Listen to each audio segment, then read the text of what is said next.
여러분, 말씀을 시작하기 앞서서 여러분에게 질문 한 가지 하고 시작하려고 합니다. 이 질문이 오늘 설교를 마친 순간까지 말씀을 끌고 가는 질문이니까 한번 잘 생각해 보시기 바랍니다. 최근에 여러분은 하나님의 신호를, 하나님의 사인을 언제 받으셨습니까? 가장 최근에 받은 하나님의 사인이 언제신가요? 저는 신앙생활을 하면서 크게 충격을 받은 말씀이 몇 구절이 있습니다. 한 가지를 소개하자면 제가 고등학생 때 교회에서 토요 기도회가 있는 날이었습니다. 저를 담당하는 목사님께서 기도회를 인도하시는 가운데 마태복음 7장 21절 말씀을 가지고 말씀을 전하셨습니다. 여러분이 아주 잘 아는 말씀이시죠. 나더러 주여 주여 하는 자마다 다 천국에 들어갈 것이 아니요 다만 하늘에 계신 내 아버지의 뜻대로 행하는 자라야 들어가리라. 이 말씀을 하시면서 이렇게 메시지를 전하셨습니다. 너희가 아무리 주여 주여 기도해도 너희 중에 천국에 들어가지 못할 자가 있다라고 하셨습니다. 이 말이 굉장히 저에게는 충격이었습니다.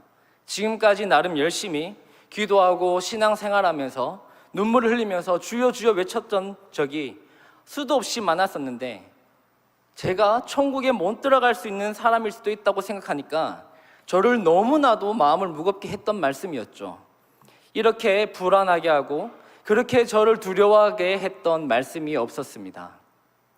저는 이 일생에서 이 말씀이 저를 또 한 번 변화시키는 신호였습니다. 이 말씀이 현재의 나를 돌아보게 하고 현재 나의 상태를 돌아보고 회개케 하는 하나님의 사인이었던 것이죠. 여러분은 이런 생각을 한번 해보셨습니까? 우리가 마지막 날 심판대, 하나님의 심판대 앞에 섰는데 하나님께서 나를 모르신다라고 하면 여러분 마음은 어떨 것 같습니까? 아니 하나님, 내가 평생을 하나님을 믿었는데 하나님 왜 저를 모르신다고 하십니까? 이렇게 하나님께 반문할지도 모르겠습니다. 그렇다면 하나님께서 이렇게 말씀하시겠죠. 아니, 지금까지 실컷 너만을 위해서 너만 사랑하면서 그렇게 살았는데 언제 너가 나를 사랑했다고 말하는 것이냐? 네, 이렇게 말씀하실지도 모르겠습니다. 자, 여러분, 진짜 이런 상황이 우리에게 온다면 여러분은 너무나도 억울할 것입니다. 이게 지금까지 내가 믿음이라고 생각했고 이게 지금까지 나에게 구원의 확신이라고 생각하면서 평생을 지냈는데 아니면 아니라고 하나님 미리 좀 신호 좀 주시지, 미리 좀 사인 좀 주시지, 지금 심판대 앞에서 하나님 이게 이렇게 말씀하신 게 어디 있습니까? 라고 말할지도 모르겠습니다. 여러분은 하나님께서 여러분에게 사인을, 신호를 주지 않았다고 생각합니다. 그런데 계속 하나님께서 여러분에게 너 그렇게 신앙생활 하는 거 아니야, 너가 생활하고 있는 거 그거 믿음 아니야 라고 지금까지 우리에게 꾸준하게 신호를 주셨다면 여러분은 어떻게 반응하시겠습니까? 그럼 두말 않고 심판대 앞에서 인정하고 여러분께서 심판을 받으시겠습니까?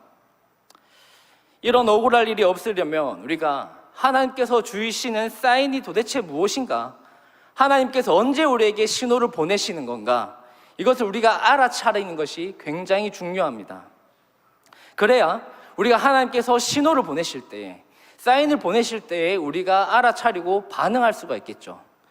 그렇다면 하나님은 우리에게 어떻게 신호, 사인을 주고 계실까요? 성경에서 사인을 검색해보면 하나님께서 이스라엘 백성들에게 자신을 나타내 보이실 때 이 사인이라는 단어를 사용하셨습니다. 여러 가지가 있지만 한 가지만 대표적으로 소개하면 출애굽기 10장 2절 말씀입니다. 제가 읽어드릴게요. 내가 애굽에서 행한 일들 곧 내가 그들 가운데서 행한 표징을 내 아들과 내 자손의 귀에 전하기 위함이라. 너희는 내가 여호와인 줄을 알리라. 여기서 사인이 사용되었습니다. 어떤 단어가 사인인지 찾으셨습니까? 바로 표징이라는 단어가 영어로 번역하면 사인입니다. 우리가 생각하는 사인, 신호를 보내다, 똑같이 히브리어도 오트라는 단어를 사용해서 신호를 보내다라는 단어를 사용하고 있고 한글로는 표징이라는 단어를 사용하고 있죠. 출애굽기를 보시면 10가지 재앙이 누구에게 주시는 표징이자 신호입니까? 바로와 애굽 백성에게 주시는 그런 표징이죠. 정말 10가지 재앙이, 이 표징이, 이 신호가 바로와 애굽 백성에게만 주는 사인입니까? 그렇지 않습니다. 이 사인은 이스라엘 백성들에게도 동일하게 주시는 신호라는 것을 우리는 알아야 합니다. 그렇다면 이 10가지 재앙이라는 이 표징은 애굽과 그 백성들에게는 어떤 신호인가요? 너희가 하나님을 믿지 않으면, 너희가 내 백성을 보내지 않으면 어떻게 된다는 겁니까? 심판을 받으리라라는 신호입니다. 반면에 이스라엘 백성들에게는 어떤 신호가 되죠? 내가 너를 구원할 너희의 하나님이다라는 신호입니다. 표징, 사인이라는 것은 바로 이런 것입니다. 누군가에게는 심판의 메시지이며 누군가에게는 하나님의 백성임을 알려주는 사인이고, 누군가에게는 너희도 애굽과 같이 행동하면, 그런 믿음을 가지고 있으면 심판을 받을 것이라는 신호와도 같다라는 것이죠. 표징은 바로 첫째, 구원, 두 번째는 심판의 메시지를 담고 있는 것이 바로 표징, 하나님의 신호라는 겁니다. 또 다른 대표적인 표징으로 우리가 할례를 생각해 볼 수가 있습니다. 할례가 무엇입니까? 할례는 이스라엘 백성들, 남자아이에게 행하는, 남자의 성기에 표피를 자르는 그런 육체에 행하는 행위입니다. 남자가 태어난 지 8일 만에 행하게 되는 것이죠. 이 할례를 받은 백성이 하나님의 백성이라는 표징입니다. 이것이 없으면 이방인이고 이들은 심판의 대상이라고 알려주는 표징이 바로 할례이기도 한 것이죠. 반면에 이스라엘 백성들에게는 이 할례가 있기 때문에 나는 하나님의 백성, 하나님께 보호를 받는 백성이라는 그런 표징이 되는 게 할례이기도 합니다. 이렇게 우리가 미처 몰랐지만 성경에서는 하나님께서 표징이라는 것을 하나님의 백성들에게 나타내 보이시는 방법입니다. 그리고 이 표징을 통해서 백성들의 정체성을 확실하게 지니도록 하셨던 것이죠. 표징이 하나님의 사인, 신호라는 말을 들으니까 여러분 어떤 생각이 드십니까? 무슨 이런 사인이 있는가? 어쩌면 우리가 원했던 그런 사인이 아니었을 것입니다. 내가 계획하고 내가 생각하는 게 맞는지 확실히 알 수 있는 기적과 같은, 내 마음에 눈물과 감동이 넘치는 그런 사인들을 여러분들은 날마다 바라고 바랬을지도 모르겠습니다. 어쩌면 정말 극단적으로 이스라엘 백성들처럼 내 육체에 새겨지는 그런 표징 정도 하나님께 구할지도 모르는 우리의 마음에 간절함이 있을지도 모르겠습니다. 표징은 내가 누구인지를 분명하게 알려주는 하나님의 신호입니다. 즉 하나님의 이 신호가, 이 사인이 내가 누구인지 분명하게 알려준다는 것이죠. 표징은 앞서서 누군가에게는 심판의 사인이며 누군가에게는 구원의 사인이었던 것과 같이 하나님의 사인은 나의 정체성을 분명하게 합니다. 어떤 정체성입니까? 내가 하나님의 백성인가? 아니면 내가 하나님께 심판받을 대상인가? 라는 정체성이라는 것이죠. 하나님의 신호를 분명하게 알기 위해 구약에 나타난 표징 몇 가지를 더 한번 살펴보겠습니다. 여러분들께서 아주 잘 아는 사건 두 가지입니다. 히스기야와 기드온의 이야기죠. 히스기야 이야기 잘 아시죠? 열왕기야 20장을 보시면 하나님께서 선지자 이사야를 통하여서 히스기야에게 너가 죽을 병에 걸려서 얼마 살지 못할 것이다 라고 하나님의 말씀을 전합니다. 이 말을 들은 히스기야가 어떻게 반응을 합니까? 얼굴을 벽으로 향하고 하나님께 회개하며 기도하기 시작합니다. 심히 통곡하며 간절하게 기도하기 시작합니다. 그랬더니 선지자 이사야를 통하여서 하나님께서 히스기야가 15년을 더 살게 할 것이라는 그런 약속을 하시죠. 그렇게 히스기야의 병을 낫게 하시는 그 목적에는 히스기야의 병을 낫게 하심으로 이스라엘 백성들을 이방 나라로부터 지키게 하시겠다는 구원의 약속을 가지고 있는 것입니다. 그때 히스기야가 하나님의 말씀을 듣고 어떻게 이 약속을 하나님 지키실 것인지 징표, 표징을 달라고 합니다. 곧 하나님의 사인을 달라고 하는 것이죠. 하나님께서 두 가지의 선택지를 주십니다. 첫째는 해를 앞으로 10도 당길 것인가, 아니면 해를 10도 뒤로 물을 것인가 선택해라 하시죠. 어떤 사인이 어렵겠습니까? 자연의 순리대로라면 10도 나아가는 것보다 10도 뒤로 무는 것이 더 어렵겠죠. 히스기야가 10도 뒤로 물려달라고 합니다. 하나님께서는 그 약속에 대한 확신으로 해를 10도 뒤로 물리시죠. 자, 여러분, 이 약속, 이 10도 해를 뒤로 물리는 것의 확신의 초점은 어디에 있을까요? 하나님께서 이 표징을 준 초점, 목적이 어디에 있을까요? 히스기야가 병을 낫는 것에 있습니까? 그렇지 않습니다. 히스기야를 통해서 이스라엘을 구원하시는 약속에 대한 표징으로서 해를 10도 뒤로 무셨던 것입니다. 기도원 이야기를 통해서 좀 더 한번 알아보겠습니다. 기도원 이야기도 우리가 잘 알고 있습니다. 사사기 6장에 보시면 하나님께서 기도원을 사사로 부르십니다. 그리고 하나님께서 미디안과 아말렉으로부터 이스라엘을 구원할 자로 기도원을 세우시겠다고 약속하시죠. 이때 기도원이 불안하고 두려운 마음 속에서 하나님께 이 약속에 대한 표징을 달라고 요구합니다. 사사기 6장 37절에 이렇게 말합니다. 내가 양털 한 뭉치를 타작마당에 두리니 만일 이슬이 양털에만 있고 주변 땅은 마르면 주께서 이미 말씀하신 같이 내 손으로 이스라엘을 구원하실 줄을 내가 알겠나이다 라고 합니다. 쉽게 풀어서 여러분에게 설명드리자면, 여기 양털이 있습니다. 하나님, 이 양털만 젖고 주변은 다 마르게 해주십시오, 이렇게 요구한 겁니다. 하나님께서 기도원의 그 요구를 들어주십니다. 이 양털이 물 한 바가지 가득 찰 정도로 젖게 하시고 그 주변은 다 마르게 하십니다. 기도원은 또 반대로 하나님께 다시 또 표징을 구합니다. 그럼 하나님, 이제는 주변에 다 젖게 하시고 이 양털만 마르게 해주십시오라고 하나님께 요구하게 되죠. 하나님이 이 요구마저도 들어주시고 표징으로 보여주십니다. 이게 바로 하나님 사인, 하나님의 신호라는 것이죠. 자, 이쯤 되면 여러분, 하나님의 표징, 하나님의 사인이 무엇인지 감이 오십니까? 히스기야와 기도원의 이야기를 듣고 여러분은 이렇게 생각하실지도 모르겠습니다. 그래, 내가 원했던 사인, 하나님께서 보내시는 사인, 바로 이런 거였어. 이제 확실하게 나도 하나님께 표징을 구해야겠어. 혹은 나도 저런 사인을 구했는데 나에게 왜 주시지 않습니까? 라는 것이죠. 더 나아가서 잘못 적용하면 히스기야처럼 더 열심히 내가 기도해야 하나님께서 표징을 주실란가? 더 열심히 기도하고 힘써서 기도하면 하나님께서 나에게 사인을 주시려는가? 아니면 나도 기도원처럼 하나님을 시험을 해보아야 하는 것인가?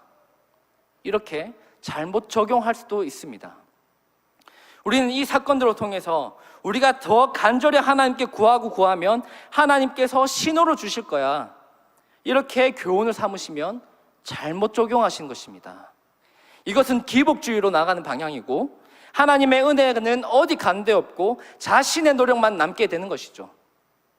히스기야와 기도원에게 보여주신 이 표징, 이 하나님의 신호는 도대체 무엇에 대해 목적을 두고 계십니까? 히스기야가 병나음의 치유의 표징은 무엇을 위한 것입니까? 기도원이 미디안에게 승리할 힘과 능력에 대한 표징인 것입니까? 그렇지 않습니다. 바로 하나님의 구원에 대한 약속이 바로 이 표징을 통하여서 하나님께서 확실하게 이 백성들에게 보여주시고 나타내시는 것이죠. 모든 표징들은 하나님의 구원의 약속과 쓰임을 위해 부르심에 근거하고 있다는 것을 우리는 기억해야 할 것입니다. 하나님께서 히스기야를 낫게 하셔서 이스라엘 백성들을 이방 나라로부터 지키게 하실 것, 곧 이스라엘에게는 구원이며 이방 나라 애들에게는 심판의 표징이 바로 해가 뒤로 물러나는 것이죠. 또 기도원을 부르시고 세우셔서 기도원을 통하여 미디안으로부터 이스라엘 백성들을 구원케 하시고, 반대로 미디안에게는 심판이 되는 그 표징이 된다라는 것입니다. 히스기야의 표징이나 기도원의 표징이나 10가지 재앙이나 할례나 오늘 우리가 살펴보지 않았지만 성막이나 성전이라는 것들은 전부 다 구원과 심판을 담고 있는 표징이 됩니다. 하나님께서 신호로 주시는 원리가 바로 하나님께서 하신 그 약속, 구원에 대한 약속에 대해서 바로 이 신호를 주신다는 것을 우리는 기억해야 할 것입니다. 출애굽기 19장 5, 6절에 이런 말씀이 있습니다. 세계가 다 내게 속하였느니 너희는 내 말을 잘 듣고 내 언약을 지키면 너희는 모든 민족 중에서 내 소유가 되겠고 너희가 내게 대하여 제사장 나라가 되며 거룩한 백성이 되리라. 너는 이 말을 이스라엘 자손에게 전할지니라. 이 말씀과 또 다른 하나님의 언약에는 신실한 하나님이 나타나고 있습니다. 하나님은 하나님의 백성의 하나님이 될 것이고 그들은 내 백성이 될 것이라는 약속들이 성경에 나열되어 있죠. 그리고 그 약속들을 믿는 백성들에게 구원하시고 믿지 않는 자들에게는 심판이 있을 것임을 하나님께서 분명히 약속하시고 신실하게 그 약속을 지키시는 것입니다. 출애굽하는 백성에게도 심판과 구원, 기도원도 심판과 구원, 아브라함에게도 할례를 가진 그 백성에게도 심판과 구원, 히스기야에게도 심판과 구원을 나타내는 것이 바로 이 표징, 하나님의 사인을 하는 것입니다. 이제 우리가 구약에 나타난 표징을 살펴보았습니다. 구약에 나타난 하나님의 신호를 보았습니다. 이제 우리는 신약에 나타난 하나님의 사인을 한번 보도록 하겠습니다. 신약에도 구약에처럼 표징이라는 단어가 나타날까요? 표징이라는 단어가 나타나지 않습니다. 대신에 표적이라는 단어가 나타납니다. 이 표적도 표징과 같이 사인이라는 단어로 번역이 되어 있습니다. 성자 하나님께서 이 땅에 오셨을 때에 예수님이 진정 하나님의 아들이라면 표적을 보이라고 예수님께 말하고 있습니다. 오늘 본문이죠. 마태복음 12장 38절 말씀입니다. 제가 읽어드리겠습니다. 서기관과 바리새인 중 몇 사람이 말하되 선생님이여 우리에게 표적 보여주시기를 원하나이다 라고 하고 있죠. 그러자 예수님께서 39절에 이렇게 말씀하십니다. 악하고 음란한 세대가 표적을 구하나 선지자 요나의 표적밖에는 보일 표적이 없느니라. 이렇게 말씀하십니다. 마태복음 16장에도 동일하게 나타납니다. 1절에서 바리새인과 사두개인들이 와서 예수를 시험하여 하늘로부터 오는 표적을 보이라고 할 때 예수님께서는 또 동일하게 요나의 표적밖에 보일 게 없다라고 합니다. 그리고 누가복음 11장 30절에도 동일하게 나타나오죠. 똑같이 예수님은 요나의 표적밖에 볼 게 없다라고 말합니다. 세상이 이 약한 세대가 표적을 구하고 있을 때 예수님은 무엇이라고 답합니까? 표적을 보여주셔서 그들을 믿게 할 만도 하신데 표적을 보여주시지 않고 내가 보일 게 요나의 표적밖에 없다라고 예수님은 말씀하고 계십니다. 그리고 예수님이 요나와 같이 되는 이것이 바로 그들에게 나타낼 신호라는 것이죠. 요나가 무엇을 하였습니까? 요나가 어떤 일을 하였길래 예수님께서 보여줄 표적이 요나의 표적밖에 없다고 말하고 있죠? 요나 선지자 생각하면 여러분이 생각하시는 어떤 사건들이 있습니까? 그렇죠. 생각하셨죠? 네. 요나가 하나님의 명령을 거역하고 도망간 그런 모습도 우리가 생각할 수 있지만 요나의 가장 대표적인 사건이라고 한다면 바로 요나 선지자가 물고기 뱃속에 잡아먹힌 이야기를 여러분 다 기억하실 것입니다. 요나가 물고기 뱃속에서 며칠 동안 있었습니까? 맞습니다. 네, 사흘 있었고 사흘 만에 무태 토해지는 그런 사건이죠. 즉 예수님께서 보여줄 요나의 표적이라는 것이 예수님의 죽음과 부활이라는 표적을 가리키고 있습니다. 곧 예수님께서 십자가에서 죽으시고 부활하실 그 사건밖에 내가 너희에게 보여줄 것이 없다라고 말하고 있는 것이죠. 그들은 예수님에게 너가 정말 선지자라면, 너가 정말 하나님의 아들이라면 표적을 보이라고 할 때에 정말 보여라고 하는 그 말이 그들에게는 얼마나 무서운 말인지 그들은 깨닫지 못하고 있습니다. 왜 그렇습니까? 이게 사실 하나님의 표적이 나타나는 곳곳마다 표적의 성격처럼 구원과 심판이 나타났던 것처럼 예수님이 만약 표적을 보이셨다면 그들에게 심판의 표적들이 나타나서 그들을 죽였을지도 모르겠습니다. 왜냐?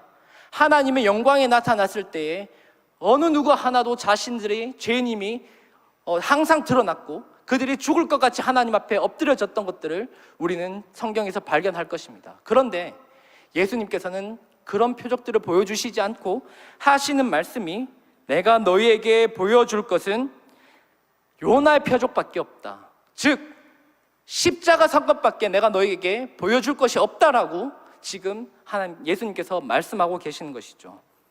십자가가 하나님의 신호라는 것입니다. 십자가에서 죽으실 때 어떤 일이 있었는지 아십니까? 많은 유대인들이 그 와중에서도 예수님을 하나님의 아들이라고 고백하지 않았습니다. 그 표적을 보면서 그런데 어느 백부장 한 사람이 이방인 중에 로마에 있는 로마 군대 사람 중에 백부장 한 사람이 십자가에서 예수님께서 죽으시는 그 장면을 보고 하나님의 아들이라고 고백하기 시작합니다.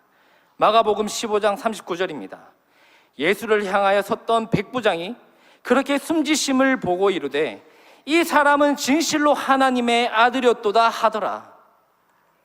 십자가의 죽음을 보고 난 뒤에야 비로소 하나님의 아들임이 나타나기 시작했다라는 것입니다. 요나의 표적이 바로 그 십자가 사건 밑에서 이방인들에게도 나타나 보이기 시작했다라는 것이죠. 우리도 백부장과 같은 그런 고백이 필요합니다. 십자가 사건만으로도 예수님께서 하나님의 아들이셨구나라는 그 만족이 우리에게 충만해야 한다는 것입니다. 하나님께서 예수 그리스도를 통해 나타내신 십자가 사건의 표징, 이것만이 우리에게 보여줄 수 있는 유일한 사인이라니까요. 이 사실이 여러분에게 어떻게 다가오고 있습니까? 에이, 무슨 이런 사인이 다 있어. 기독교에는 다른 종교보다 특별한 유일한 신이 있다며 병도 낫게 하고 성공하게 한다고 해서 왔는데 십자가에 죽는 게 하나님께서 보여주는 신호라고? 네, 보여줄 게 그 십자가 사건밖에 없습니다. 다른 종교처럼 더 부르짖고 공을 세우고 내 노력을 다하면 다른 신적 능력을 나타내 보이시겠지. 아니요, 예수님의 대답은 악한 세대여, 너희에게 보여줄 표징은 요나의 표적밖에 없다라고 말씀하십니다. 처음 여러분에게 드렸던 질문, 최근에 언제 하나님의 사인을 받으셨습니까? 이 질문에 대해서 답하겠습니다. 가장 여러분이 최근에 받은 하나님의 사인은 말씀이 선포되는 바로 지금 이 순간입니다. 지금 또 하나님은 하나님의 말씀을 통해서 여러분에게 신호를 보내고 계십니다. 말씀에 피 묻은 그리스도의 손과 벌을 보여주면서 너희가 바라봐야 할 것은 이 십자가밖에 없다. 세상의 다른 표징, 다른 사인을 구하지 말고, 다른 징조를 좀 구하지 말고 너희를 위하여 내가 너희에게 아낌없이 내어준 그 아들을 보라고 오늘도 우리에게 말씀하십니다. 이 십자가 표징만이 우리의 유일한 하나님의 신호가 되는 것이죠. 이 십자가 표징이 오늘 1부 예배에도 2부 예배에도 이렇게 오후 예배에도 이렇게 십자가 표징이 드러나고 있습니다. 매일 성경을 읽으며 우리가 기도하며 큐티를 통해 말씀을 묵상하는 그 순간 또 십자가 표징은 드러나고 있습니다. 여러분은 그 표징을, 하나님의 신호를 느끼고 계십니까? 하나님께서 그 십자가의 표징을 말씀으로만 나타내십니까? 그렇지 않습니다. 여러분에 있는 좌우의 성도들을 보십시오. 앞뒤에 있는 성도들을 보십시오. 이들은 어떤 사람입니까? 십자가의 표징을 가지고 살아가고 있는 정말 참된 하나님의 그리스도인들이지 않습니까? 이들의 삶을 변화시킨 그 십자가의 표징들을 여러분 보십시오. 이들의 삶이 지금 우리에게 예수님은 하나님의 아들이심을, 이것을 믿지 않으면 우리가 심판을 받을 것임을 오늘 또 우리에게 그들의 삶으로 나타내 보이고 있지 않습니까? 우리들의 성도들의 교제들의 삶 속을 보십시오.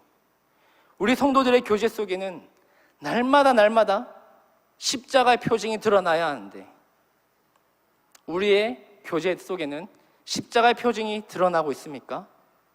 여러분은 그 교제 속에서 그 십자가의 표징을 드러내는 삶을 살아가고 계십니까? 하나님의 신호는, 하나님의 사인은 언제나 우리에게 나타내 보이시지만 우리의 연약함과 제약으로 인해서 우리가 느끼지 못할 뿐입니다. 지금도 항상 충만하게 임재하신 하나님께서 우리에게 쉬지 않고 끊임없이 신호를 보내고 계십니다. 우리 삶의 곳곳이 그리스도인들의 형상들이 다니고 있고 바로 그들이 하나님의 신호들, 십자가의 신호들을 보내고 있습니다. 언제까지 세상 속에서 내 정체성을 찾으려고 발버둥치고 언제 사인을 주실 것인지, 언제 그 신호들을 내게 주실 것인지 기다리고 내 스스로 노력하고 발버둥치며 살아가고 계십니까? 이미 주셨는데 우리가 도대체 뭘 구하고 있는 것이죠? 이미 표적을, 그 사인을, 그 신호를 우리에게 주셨는데 어떻게 더 이상 뭘 달라는 것입니까? 이미 보여줄 것은 요나의 표적밖에 없습니다. 또 다른 표적을 보여주면 믿겠습니다라고 하는 나의 모습을 바라보며 이 약한 세대, 음란한 세대가 바로 나구나라는 그 사실을 아직도 깨닫지 못하고 계십니까? 그런 자들에게 안타깝지만 예수님은 오늘 또 이렇게 대답하십니다. 내가 너에게 보여줄 것은 요나의 표적밖에 없구나. 그런 자들에게는 요나의 표적이 구원과 기쁨의 감격으로 다가오지 않을 것입니다. 심판의 표징밖에 되지 않을 것입니다. 정말 무서운 게 여러분 무엇인지 아십니까? 진짜 무서운 사실은 무엇인지 아십니까? 지금 또 이 말씀을 통하여서 십자가 표징이 드러나고 구원과 심판의 메시지가 드러나고 있는데 정말 무서운 게 뭔지 아세요? 말씀과 성도의 교제를 통해 보여지는 십자가의 표징이 나에게 구원의 메시지든가 심판의 신호이든가 둘 중에 하나라도 내게 다가온다면 내가 감사를 하든지 내가 회개를 하며 가든지 할 텐데 그 어느 느낌도 그 어떤 감동도 내게 주시지 않는다는 게 정말 무서운 겁니다. 여러분은 이 십자가가 사랑으로 느껴지십니까? 그렇다면 더 기쁨으로 하나님께 매일 나아가십시오. 성도 간의 교제와 세상 속에서 나의 삶을 통하여서 그리스도를 나타내며 그리스도의 십자가를 나타내는 살아있는 표징이 되십시오. 혹시나 심판으로 느껴지시는 분이 계십니까? 그 또한 감사입니다. 왜냐하면 그 신호는 또 나에게 회개하고 돌아올 수 있게 하시는 하나님의 은혜이기 때문입니다. 말씀을 마치면서 다시 한 번 더 여러분에게 질문하겠습니다. 여러분은 가장 최근에 받으신 하나님의 사인은 그 신호는 언제입니까? 함께 찬양하겠습니다.